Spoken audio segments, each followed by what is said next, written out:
asked to rate their managers on these behaviors. Determine whether the manager demonstrated the behaviors and to what extent. When the researchers put all their data together, they discovered that most leader behaviors were related to one of two main orientations. These two orientations were called consideration and initiation. Consideration and initiation behaviors are complementary. They can both be used at the same time. Let me give you definitions of consideration and initiation orientations. Consideration behaviors on the part of the leader show that leaders trust, respect, and value good relationships with his or her followers. To complement consideration behaviors, initiation behaviors are what the leader does to get the work done.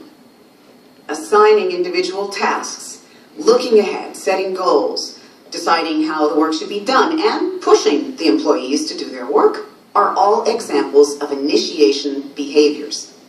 Okay, I have a real-life example of how consideration and initiation behaviors play out in real life. This is the case of David Pottruck, co-CEO of Charles Schwab and Company. That's a brokerage company.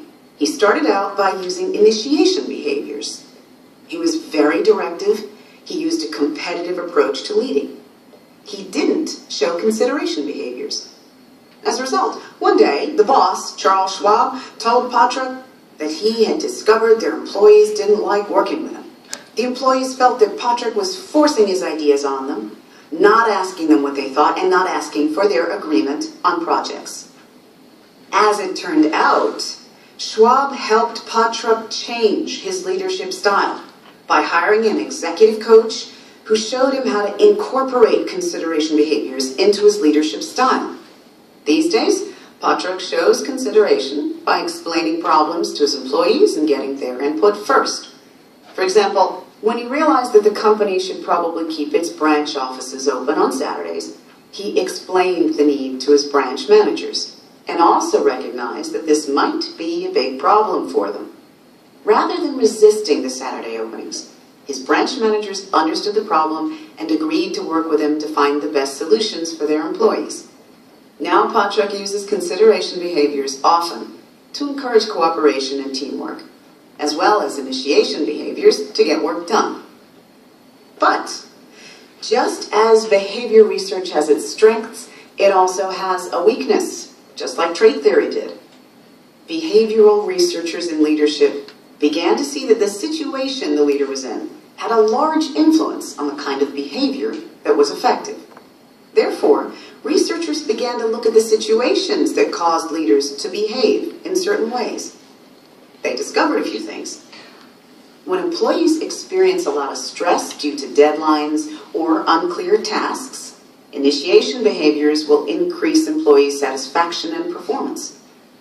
Also, when the job is interesting and rewarding for employees, leaders can use fewer consideration behaviors. The employees are simply motivated by their work and don't need motivation from their boss. When the work is clearly defined and the employees are experienced, leaders who use consideration behaviors will increase satisfaction. Those who use initiation behaviors will decrease satisfaction. When the work is not clearly defined or undefined, or the workers are inexperienced, then they'll use these initiation behaviors because the leader gives them guidance. So, in conclusion, clearly, the situation or the context of the job is very important too. Leaders should consider the situation as a factor in determining how they should behave.